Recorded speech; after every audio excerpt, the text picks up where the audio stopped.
Kemi Badenoch, in the 11 months since you've become party leader, the Conservatives have dropped in the polls from 26% to 17%. You've lost 700 council seats, 16 councils, 18 senior Tories have defected. Your personal poll ratings are at -47. It's worse than Ian Duncan Smith at his lowest ebb. It's worse than when Boris Johnson resigned.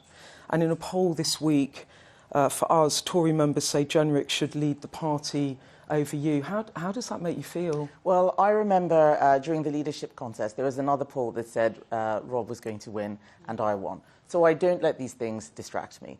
The fact of the matter is that last year, we lost in a historic defeat. We've never had so few MPs, and it's going to take time to come back from that. Does it make you feel worried? Does it make you feel more determined? It is. I am absolutely determined to get our party out of this. But I always said that things would get worse before they got better because we'd be out of government. Okay. We're now in an era of multi-party politics, lots of people taking attention. Okay. But this conference is showing stronger borders, stronger economy. This is the direction of travel. Before it gets better, how long have you given yourself to turn this around? So I was elected to change the party. That is what I'm doing. And I told people we weren't going to rush out with announcements. When's it going to get better? We would make sure that we had things that people could see very clearly were conservative. When's it going to get better? That's what the stronger borders, stronger economy is about.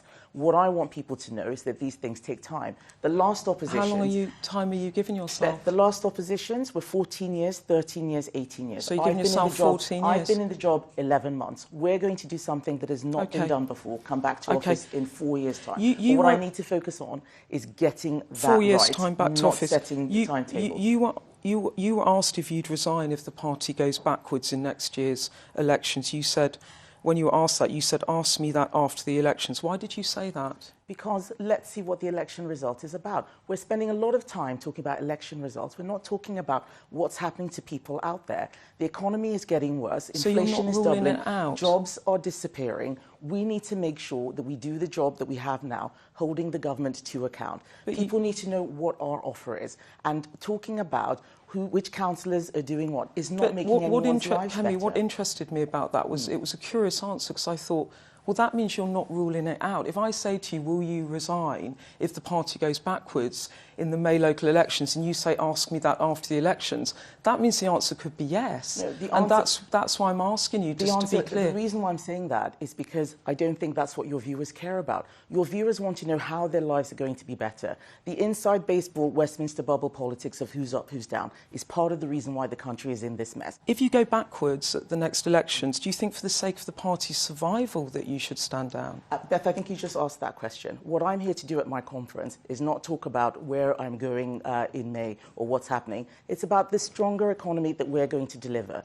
People are suffering out there. We said we're going to leave the ECHR. We're showing people the direction of travel. The reason I ask you... If I may finish, until those policies bed down, until people understand where we're going, talking about what I'm going to do after a set of elections is neither here nor there. The reason I'm asking you is it's not Westminster tattle. Half of your members don't think you're the right person to lead them into the next election. I simply don't believe that. That's not what's happening at the conference. That's what people told me, that I wasn't going to win the leadership contest, and I did win. So they're wrong. And the fact is, Beth, 4 years ago, Keir Starmer had his worst election results ever, and people were asking these questions. He's Prime Minister now. Since the election reform has become the party of the right, miles ahead of you, your MP Andrew Rosendale says he's going to lose his Romford seat to reform, and you need to work together to defeat Labour. He says the system can't accommodate two parties. Is he right? Reform is not the party of the right. They want more welfare spending. He says you need to work together. They want more welfare spending. They want nationalisation. He says you need to work together. You don't agree? If I may, those are not policies that we support. How can you vote Conservative and get nationalisation? So you don't accept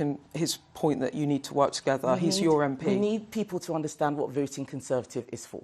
And right now, that is the job that I'm doing. So no deal? A stronger economy, stronger borders. I've always said that. I've been very Your party members, only 14% of those polled think you'll form a majority at the next election, and they support a pact with reform by 2 to 1. I'm not interested in doing pacts. I was not elected to have a pact with reform. I was elected to change the Conservative Party, make it clear what we stand for, and that's what I've done. Robert Jenrick hasn't ruled it out. Rather, he said it's not a priority. Isn't that a sensible approach?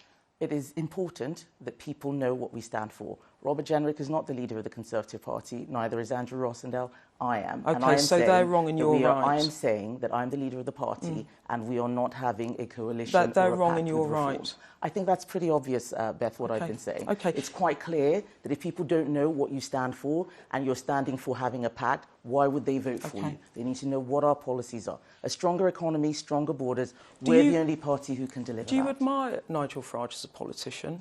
On what basis? Do you admire him? I don't understand your question. Well, it's just an open question. What do you think of him?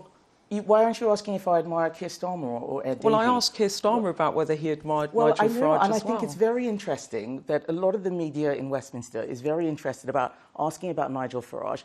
I'm not interested in Nigel Farage. I'm interested in all the other Conservative parties Party. They're not interested in you. Well, you yes, weren't they even are. name-checked in their Yes, because their of course, because they would rather be fighting him. Do you admire him? What do you think of him? I'm not interested in talking about Nigel Farage. In him. You tell me that people aren't interested in me. I'm on your show. Ask me about what I think. You spent most of the interview asking about reform. Reform's already had their conference. Is it making you cross that I'm doing this? Because you seem irritated No, it isn't. by I just think that your viewers want to know what I'm offering. I'm not offering Nigel Farage. I am offering I'm going to ask you a policy question in a moment. I'm offering authentic conservatism, and that is stronger economy, stronger borders. The Prime Minister said that he thought Nigel Farage was a formidable politician. He didn't mind that question. Do you think he's formidable? Well, I don't mind you asking me questions about what I'm here to talk about. I think that the important thing is that people know that we're a strong team. He's a one-man band. You've been leader for a year. What are you most proud of? I'm very proud that we've been able to keep the party going after a historic defeat. We've stayed united. I'm proud that we've been able to fundraise, make sure that a lot of our supporters stick with us. We know that we've suffered a historic defeat. We have lost support, but we are coming back. And what could you have done better? There's a lot that we could always do better. This is what we're doing now, setting out our policies. You've given me lots of examples of what you're proud of. Give me an example of something you think you could have done better. There is a lot that we could have done better. Making sure that people understand what our policy platform is what we're doing now at Party Conference. OK, you're announcing 10,000 extra bodies on the beat, tripling stop and search powers. Theresa May restricted the use of those powers over a decade ago. She said at the time they were misapplied and unfair, especially to young black men. Has that changed over the past decade, or do you think it's not important that black men are targeted, or do you disagree with her? Well, I think I'm actually in a very good position to know what black people think. And the parents who I speak to of young ethnic minority children are worried about their children getting stabbed. They want to see more stop and search. That's why we're tripling stop and search. That is our policy. It's the right thing to do. Knife crime is escalating in our country. I'm sick and tired of hearing about young people being killed because of the carrying of knives. So more stop and search. And we're having 10,000 more police officers. We can fund that. We found the savings. We are announcing detailed policies all joined up so that we can make this a better country. Kemi Badenoch, thank you so much for your time. I really appreciate it. Thank you, Beth. Thank you.